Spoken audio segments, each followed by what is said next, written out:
Good morning, my all dear students, friends.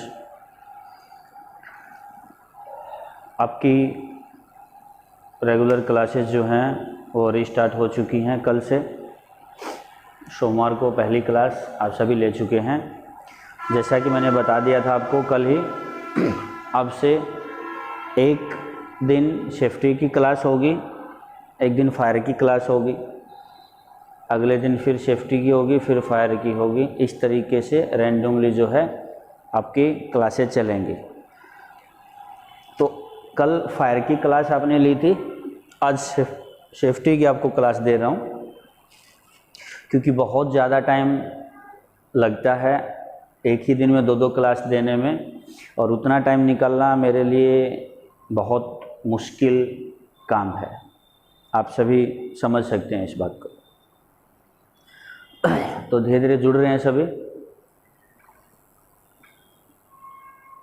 Time schedule मैं class का पहले ही share कर देता हूं सभी को, तो बिल्कुल भी लेट ना हो। टाइम से आप 2 मिनट 4 मिनट पहले आके वेट कर सकते हैं, कोई बड़ी बात नहीं है। अच्छी चीज़ के लिए थोड़ा वेट हो तो अच्छा होता है, इसलिए पहले टाइम से जो आके आप क्लास में थोड़ा वेट कर लीजिए अगर। चलिए अब मैं क्लास स्टार्ट कर रहा हूँ। आज हमारा जो टॉपिक है वो एक्चुअली 3 थ्योरीज होती हैं हमारी सेफ्टी के अंदर।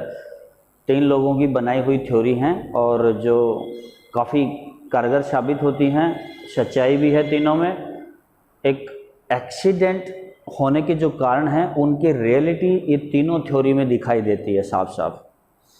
तो इससे पहले आप हेनरिच सर की जो थ्योरी है वो पढ़ चुके हैं। आज डोमिनो थ्योरी हम पढ़ा रहे हैं। इसके बाद एक और बचेगी हमारी हेपबर्न थ्योरी। ये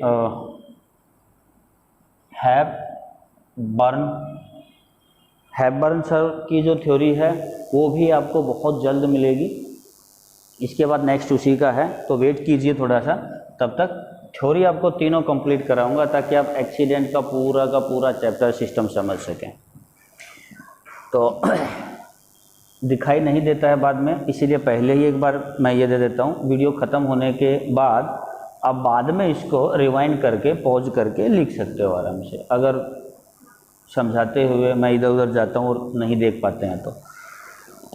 डोमिनो सर ने भी काफ़ी रिसर्च किया है और हेनरिच सर की तरह ही बहुत सारे एक्सीडेंट्स केस को रिव्यू करने के बाद, पढ़ने के बाद जो उन्होंने रिसर्च किया, तो इन्होंने भी लगभग उसी तरीके की थ्योरी निकाली है, लेकिन समझाने का तरीका इनका बिल्कुल अलग है। तो डोमिनो थ्योरी को बहुत लोगों ने समझाया है, काफ़ी लोगों ने शायद हो सकता है यूट्यूब पे अपने अपने तरीके से समझाया हो, बट ये एक रेगुलर क्लास है। जैसे कि क्लासरूम में बैठ के सभी बच्चों को पढ़ाया जाता है, मैं बिल्कुल उसी तरीके से कोशिश करूँगा कि विदाउट एनी डाउट आपको पूरा कॉन्सेप्ट समझ आ जाए। और जो ये बोलते हैं कि साथ के साथ डाउट क्लियर नहीं करते हैं, तो बेटा ऐसा तो शायद ही कोई पॉइंट होता है जिस पे आप लोगों को कोई डाउट हो, और अगर डाउट साथ के साथ क्लियर करने लगे तो क्लासेस हो जाती हैं बहुत लंबी। इसीलिए फिर भी कोई डाउट रहता है तो आप लोग कमेंट में मेरे को लिख के बता सकते हैं, तो नेक्स्ट क्लास में उसको ज़रूर शामिल करेंगे। तो वैसे भी मैंने देखा है कि ज़्यादातर कोई डाउट की गुंजाइश है नहीं, और ना ही बच्चे कहते हैं कि कोई डाउट है। एक ही कमेंट आता है, सब अच्छे से समझ आ गया है सर। हम शुरू करते हैं। ये कहते हैं कि एक्सीडेंट जो है,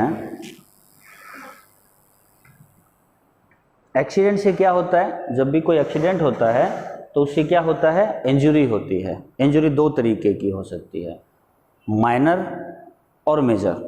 वैसे तो 3-4 प्रकार की होती हैं, एक माइनर होती है, एक मॉडरेट होती है, एक मेजर होती है, लेकिन यहाँ हम 2 ही पकड़ के चलेंगे भैया, या तो हल्की फुल्की है या हैवी है, बीच का सिस्टम नहीं रखेंगे। तो ये कहते हैं कि ये जो इंजरी है ये डायरेक्टली नहीं होती है। मतलब यहाँ ये एक बंदा खड़ा है और ये मान लीजिए कि यहाँ पे इसके साथ कोई एक्सीडेंट होने वाला है, इसके सर पे कोई ईंट ऊपर से गिरने वाली है। तो ये सर कहते हैं कि इस आदमी के साथ ये जो होने वाला है ये एकदम से फटाक से तुरंत नहीं होता है। इस बीच में बहुत सारे फैक्टर होते हैं जो अपना अपना काम करते हैं। जब वो सभी फैक्टर अपना काम कर लेते हैं ना, तब जाके ये आदमी के साथ ऐसा होता है, वरना कभी भी इंसान के साथ ये नहीं होता है। इसे क्या बोलते हैं? एक्सीडेंट। ये नहीं होता है। तो क्या फैक्टर हैं? वो 5 फैक्टर इन्होंने बताए हैं हमें। सबसे पहला, हमारा सोशल एनवायरनमेंट बहुत अफेक्ट करता है हमारी सुरक्षा को, हमारे सेफ्टी को। उसके बाद ये जब खराब होता है, सोशल एनवायरनमेंट अगर गलत हो जाता है, इट्स गॉन रॉन्ग, गलत होता है, लोगों में सेफ्टी की इग्नोरेंस पैदा हो जाती है, तो फिर इंसान कोई ना कोई गलती जरूर करता है। The fault of person is second factor. क्योंकि अगर उसकी एनवायरनमेंट ही खराब होगा, उसकी संगत ही खराब होगी, तो गलत ही करेगा ना। अब कोई शराबियों में घूमेगा तो शराब पिएगा ही ना कभी ना कभी, तो आज नहीं तो कल। पहले दिन थोड़ी सी लेगा, फिर ज़्यादा लेगा। यही चीज़ है इसमें भी। अब जब किसी इंसान से, आदमी से गलती हो गई, अगर उसने गलती की, तो गलती का परिणाम क्या होगा? उससे अनसेफ एक्ट, उससे कोई भी असुरक्षित कार्य होगा, या उसकी वजह से कोई अनसेफ कंडीशन पैदा हो जाएगी, कोई ऐसी असुरक्षित स्थिति पैदा हो जाएगी जो नुकसान कर सकती है। और अगर अनसेफ एक्ट या कंडीशन दोनों में से कोई भी पैदा हुआ, तो डेफिनेटली एक्सीडेंट या इंसिडेंट होना तो लाजमी है। ये तो होगा ही होगा, इसे कोई रोक ही नहीं सकता है। और एक्सीडेंट हुआ तो आप सभी जानते हैं, एक्सीडेंट का रिजल्ट क्या होता है? चोट लगती है। कम हो सकती है, ज़्यादा हो सकती है। कम हुई तो फर्स्ट एड में काम चल जाएगा, 2, 4, 5 दिन 7 दिन में ठीक हो जाएगा। ज़्यादा हुई तो पता नहीं ठीक होगा भी कि नहीं, या शायद बचेगा कि नहीं। अब इसको आपको एक एग्जाम्पल से समझाने की कोशिश करूँगा बेटा। वैसे तो लगभग आप समझ रहे हैं, सही जा रहे हैं, फिर भी एक एग्जाम्पल देके आपको समझाता हूँ। देखो, ये जो 5 फैक्टर है ना, ये एक दूसरे पे डिपेंड होते हैं। ये एक दूसरे पे डिपेंड होते हैं। मैं समझाता हूँ कैसे। क्योंकि एक के बिना दूसरा नहीं हो सकता, दूसरे के बिना तीसरा, और तीसरे के बिना चौथा नहीं होगा। जैसे एक काम करते हैं, बचपन में खेल खेलते थे, शायद मुझे तो याद है, पता नहीं आप लोगों ने खेला कि नहीं। हम लोग ऐसे ना ईंट खड़ी कर देते थे, जिस ईंट से घर नहीं बनाते हैं, वो लंबी ईंटें जो हैं वो हम लोग ऐसे खड़ी कर देते थे, एक के बाद एक। और आजकल भी फेसबुक पे या यूट्यूब पे आप कई बार देखते होंगे कि लोग ऐसा गेम अभी भी खेलते हैं। कोई डिज़ाइन सा बना देते हैं और उसमें ढेर सारी ईंटें या ऐसी कोई चीज़ रख देते हैं कि एक को गिराओ तो सारी गिरती चली जाती हैं। शायद समझ रहे होंगे आप कि मैं किस गेम की बात कर रहा हूँ। तो ये गेम हम लोगों ने भी कई बार खेला है।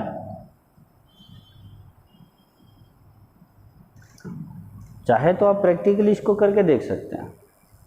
ठीक है, ये हो गया ABCDE।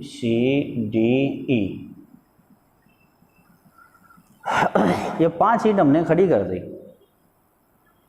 एक के बाद एक लगातार।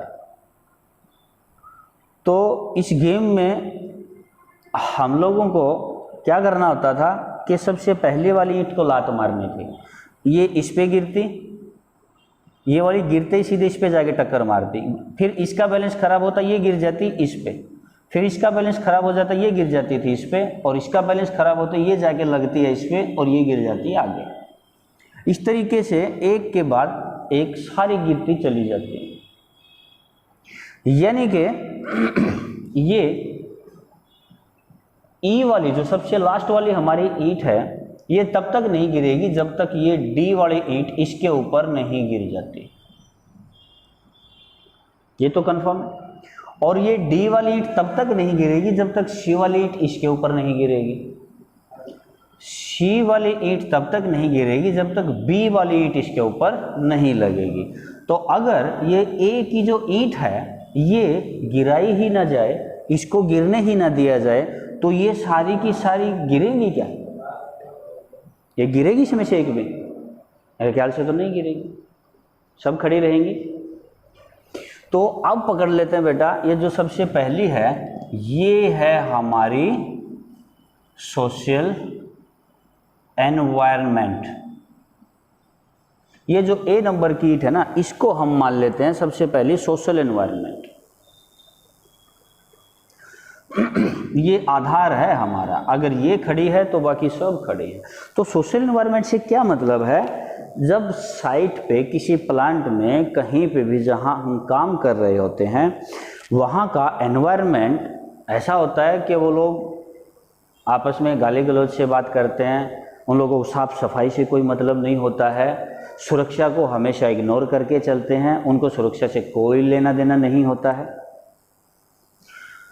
वो लोग हमेशा सेफ्टी ऑफिसर को और सेफ्टी को सरदर्द समझते हैं और उनके दिमाग में एक चीज़ बैठी होती है, वो कुछ ना होती भाई, किस्मत में जो होना है वो तो होगा ही, जो हमें चोट लगनी है तो बचाएगा कौन, ऊपर वाले ने हमें चोट मारनी ही है तो हमें कौन बचा सकता है।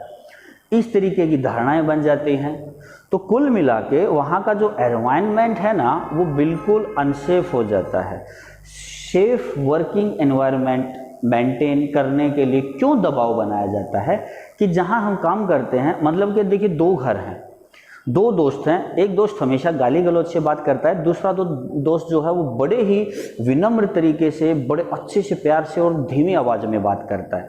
तो दोनों एक साथ पैदा हुए थे एक ही साल में और दोनों एक ही स्कूल में जाते हैं, एक सी पढ़ाई पढ़ते हैं, लेकिन फिर भी दोनों में इतना डिफरेंस क्यों होता है? तो उसके घर जाके देखें तो पता चलता है कि जो विनम्र प्रभाव से बात करता है ना, इसके पिताजी टीचर हैं और वो घर में हमेशा शांत माहौल शुरू से ही बना के रखते हैं, मेंटेन करते हैं। तो वो कभी गुस्सा होता है तो मना कर देते हैं कि गुस्सा नहीं होना है, वो सबको चुप करा देते हैं, टाइम से खाना, टाइम पे पीना, टाइम पे पढ़ना, बड़े अच्छे से घर में अच्छा व्यवहार किया जाता है। तो शुरू से ही उसका जो एनवायरनमेंट है वो बड़ा अच्छा बना हुआ है। दूसरा लड़के का क्या है कि उसके पिताजी जो है वो काम करते हैं कहीं पे मजदूरी का, तो वहाँ पे डेली झगड़ा वगड़ा करके शाम को थोड़ी सी दारू पी के डेली आते हैं, आगे घर में गंदी गालियाँ बकते हैं, बच्चे भी सुनते हैं, मम्मी के साथ मारपिटाई करता है। तो उसका घर का एनवायरनमेंट बचपन से ही उसको ऐसा मिला हुआ है कि उसको यही चीज़ें देखने को मिली हैं। तो किसी भी तरीके से उसके एनवायरनमेंट को बदला जाना बड़ा मुश्किल है। तो ये जो सोशल एनवायरनमेंट है ना बेटा, ये हमारे ऊपर डिपेंड करता है कि हम वर्क साइट पे जो है, साइट वर्क पे कैसा मेंटेन करना चाहते हैं, उनकी सोच को, उनकी धारणाओं को कैसे बदला जा सकता है। उन लोगों को जो ये लगता है कि जिसको चोट लगनी है किस्मत में वो तो लगे ही लगेगी, सेफ्टी क्या कर लेगा, और ये जूते, हेलमेट और सेफ्टी बेल्ट क्या कर लेंगे हमारा, तो ये धारणा गलत है, ये बदलनी होगी उनकी। तो सोशल एनवायरनमेंट का मतलब है कि आपका जो सामाजिक वातावरण है जहाँ पे आप काम कर रहे हैं, वहाँ लोगों की सोच, लोगों की सोचने का तरीका, उनकी धारणाएं, वो जो मिथ हैं उनके बीच में वो गलत हैं, तो ये ईंट डेफिनेटली गिरेगी ही गिरेगी। अगर सोशल एनवायरनमेंट खराब हो गया, मान लीजिए कि ये ईंट खराब होगी, इसका बेस जो है खराब हो गया है, यहाँ से ये टिक नहीं पाएगी एक जगह, तो क्या करेगी, इसका बैलेंस गिरेगा, बैलेंस खराब होगा, ये सीधी जाके धड़ाम से 2 नंबर वाली पे गिरेगी, यानी कि बी पे जाके गिरेगी। अब जब बी पे गिरेगी, वैसे तो बी ठीक खड़ा था, लेकिन जैसे ही ये ए वाली ईंट जाके बी पे गिरी, सोशल एनवायरनमेंट खराब हुआ तो ये तो गिर गई। तो दूसरा होता है फॉल्ट ऑफ पर्सन, ये मान लेते हैं इसको हम कि भाई जब सोशल एनवायरनमेंट खराब हो गया, हमारा वातावरण ही खराब हुआ, लोग वहाँ काम ही सेफ्टी को इग्नोर करके कर रहे हैं, तो ये तो गिरना ही है। फिर अब ये गिरेगा सीधा इस पे जाके, अब इस पे गिरा तो ये अपना बैलेंस कभी भी बना के नहीं रख पाएगा। यानी कि जब लोगों का वातावरण ही खराब, उनकी सोच खराब, उनकी संगत ही खराब है, तो वो इंसान गलती तो करेगा ही करेगा। कि जैसे इनमें से एक आदमी सेफ्टी से भी कर रहा है तो बाकी सब उसको टोक टोक के जो परेशान कर देंगे, तू ज़्यादा बड़ा सांप बन रहा है। जब हम लोग कहते हैं कि यार ये बेल्ट वेल्ट नहीं पहनना है, फटाक से जा और काम करके आ, अभी तू बेल्ट पहनेगा, उसको सेट करेगा, फिर लगाते हुए ऊपर जाएगा, फिर लगा के काम करेगा, तेरा 1 घंटा खराब हो जाएगा, जाएगा, उतनी देर में तू काम करके नीचे आ जाएगा, तो ये लोग उसको भी खराब कर देंगे जो सही होगा। फिर क्या करेगा, इंसान गलती करेगा ही करेगा, क्योंकि उसके मन में ही गलत चीजें बैठा दी गई हैं। कोई मशीन चल रही है, उसमें वो कवर नहीं लगा हुआ है, उसके जो बेल्ट हैं या उसकी जो चेन है या पुलिस है वो सब खुली चल रही हैं, उसका कुर्ता है, सर्दी में चादर ओढ़ा हुआ है, या कोई भी उसने कपड़ा लिया हुआ है, या वो ढीले कपड़े पहन के गया है, काम कर रहा है, उसमें बेल्ट में, गिरारी में, किसी भी चीज़ में कपड़ा आ जाएगा, हाथ आ जाएगा, तो नुकसान तो होगा ही ना। तो ये फॉल्ट ऑफ पर्सन होना कहीं ना कहीं ज़रूरी हो जाता है जब ये सोशल एनवायरनमेंट खराब हो जाता है। यानी कि ये ईंट खराब हो गई हमारी, इस पे जा गिरी, इस पे गिरते ही इंसान ने गलती तो करनी ही करनी है। ये गारंटी है कि जब उसका सोशल एनवायरनमेंट खराब है तो वो गलती करेगा। गलती करते ही ये ईंट जाके गिरी है इस पे, अब ये जाके गिरेगी इस पे, पक्का ये ईंट भी गिरेगी। जब आदमी ने गलती कर दी तो उस गलती का कुछ तो नतीजा निकलेगा ना, तो वो नतीजा है ये ईंट, ये C नंबर ईंट गिरेगी। और 3 नंबर फैक्टर क्या है हमारा, नीचे लिख लेते हैं, अनसेफ एक्ट या तो अनसेफ कंडीशन।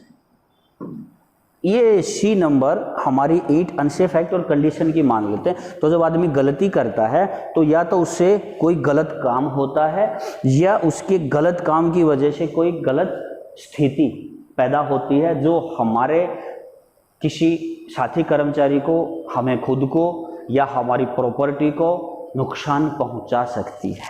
और जब अनसेफ एक्ट या कंडीशन हो गया तो समझो ये ईंट का भी बैलेंस खराब हो गया। जैसे इस पे गिरी, ढन गिरते ही इसने भी इधर गिरना शुरू कर दिया और जाके सीधा लगी डी पे। अब 4 नंबर क्या है हमारा, अब अनसेफ एक्ट या कंडीशन अगर हो गया है तो आप भी जानते हैं कि क्या होने वाला है, पक्का होगा या तो एक्सीडेंट या इंसिडेंट। वैसे दोनों सिमिलर ही हैं, थोड़ा सा फर्क होता है। पक्का फिर कोई ना कोई एक्सीडेंट होगा अनसेफ एक्ट की वजह से। अब मैंने जानबूझ के या कैसे भी नजरअंदाज करके ऊपर काम करा दो, ऊपर से कोई पावर टूल्स, हैंड टूल्स यानी कि कोई प्लास, पन्ना, चाबी, हथौड़ा, कुछ भी ऊपर से छोड़ दिया, गिरा दिया, या ऐसे नीचे रखे हुए थे, मेरी ठोकर लगी, वो नीचे गिर गया, अनसेफ एक्ट हुआ। अब नीचे कोई आदमी खड़े होंगे, काम कर रहे होंगे, उनको आगे लगेगा तो कितना बड़ा नुकसान होगा, तो अनसेफ एक्ट तो हो गया ना। या तो फिर मैं जल्दबाजी में अपना इंजन में काम कर रहा था, किसी मशीन पे काम कर रहा था, मैंने वहाँ पे तेल वेल डालना था, ग्रीस डालना था, वो सब डालते टाइम में नीचे बहुत सारा गिरा दिया तेल ग्रीस, और उसको साफ किया नहीं और निकल गया, तो अनसेफ कंडीशन पैदा कर दी ना हमने वहाँ पे। क्योंकि एक्ट तो हमने किया लेकिन किसी और के लिए तो कंडीशन पैदा होगी ना वो। तो कोई आएगा, नीचे नहीं देखा उसने तो पैर स्लिप करेगा सीधा और चोट खाएगा। अब चोट खाएगा तो वो ये पता नहीं उसकी खोपड़ी कहाँ लगेगी, हाथ कहाँ लगेगा, पैर कहाँ लगेगा, बिजली में जाके टकरा जाए, किसी मशीन में टकरा जाए, या उसका सिर कहीं लग जाए, कहीं सरिये रखे हों, कोई और नुकीली चीज़ रखी हो उस पर जाके गिर जाए, कितना बड़ा नुकसान है। तो अनसेफ एक्ट या कंडीशन आदमी की गलती से पैदा होते हैं, और अगर इनमें से एक भी पैदा हुआ, अनसेफ एक्ट या कंडीशन पैदा हुआ, तो उसका नतीजा एक्सीडेंट होगा। एक्सीडेंट अगर पैदा हो गया तो ये वाली ईंट तो फिर गिरनी ही है भाई, इसको कौन बचा सकता है, ये सीधा जाके गिरेगी लास्ट वाली ईंट पे, 5 नंबर पे, ई पे, जिसका सीधा सीधा मतलब होता है इंजरी, चोट लगना, नुकसान होना। एक्सीडेंट का रिजल्ट हमेशा इंजरी ही होता है। तो अब मेरे ख्याल से आपको बिल्कुल क्लियरली समझ आ गया होगा कि कभी भी चोट किसी भी इंसान को डायरेक्टली नहीं लगती है, उसके पीछे कई फैक्टर काम करते हैं। क्लियर हुआ? अभी भी कोई डाउट रहेगा तो मेरे को कमेंट कर देना। अब आग लगने का तरीका पता चल गया तो बुझाना भी आसान है भाई। आग 3 चीज़ों से मिलकर बन रही है, तीनों में से कोई भी एक हटा दो बुझ जाएगी। वैसे ही सेफ्टी में भी सिस्टम थ्योरी हमारी काम करती है कि भाई देखो ये हमारी लास्ट है इंजरी और हमने रोकना इसको है, तो सबसे पहले हमें अपने कार्यस्थल पर वहाँ का वर्किंग एनवायरनमेंट सुधारना होगा। सोशल एनवायरनमेंट को जो है ना सेफ वर्क एनवायरनमेंट में बदलना होगा। वहाँ लोगों की सोच बदलनी होगी, उनको ट्रेनिंग, रेगुलर ट्रेनिंग दे के, उन लोगों को समझा के, अच्छी शिक्षा दे के सेफ्टी कल्चर पैदा करना होगा, वहाँ पे इनाम वगैरह बांटने होंगे लोगों को अच्छा काम करने के लिए, रिवार्ड्स देने पड़ेंगे उन्हें अच्छा काम करने के लिए, तो हमारा सोशल वर्किंग एनवायरनमेंट ठीक हो जाएगा। और अगर इसको नहीं रोक सकते तो कम से कम उन आदमियों को गलती करने से तो रोक लो भाई। अगर इसको नहीं रोक सकते और हमने इसको रोक लिया, इसमें स्ट्रेंथ ला दी, आदमियों को गलती करने से रोक लिया, तो भले ये गिरती भी रहे तो भी हम इसको स्ट्रॉन्ग कर सकते हैं।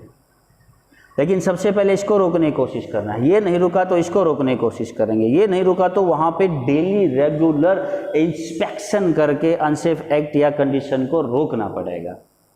अगर ये रुक गए तो बाकी दोनों रुक जाएंगे अपने आप। तो ये जो सीक्वेंस है, इस सीक्वेंस में से अगर किसी एक को भी एक्सीडेंट से पहले, तीनों में से किसी एक को भी हम कंट्रोल कर पाए, सबसे पहले इसी को करना पड़ेगा, ये नहीं तो ये नहीं तो ये, तीनों में से किसी को भी कंट्रोल कर लिया तो हम इंजरी को रोक पाएंगे।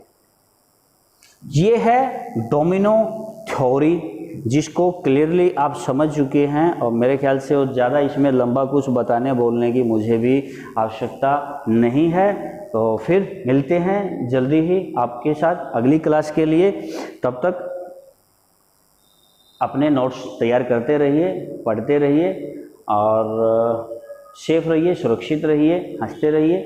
मिलते हैं जल्दी अगली क्लास में, तब तक के लिए जय हिंद।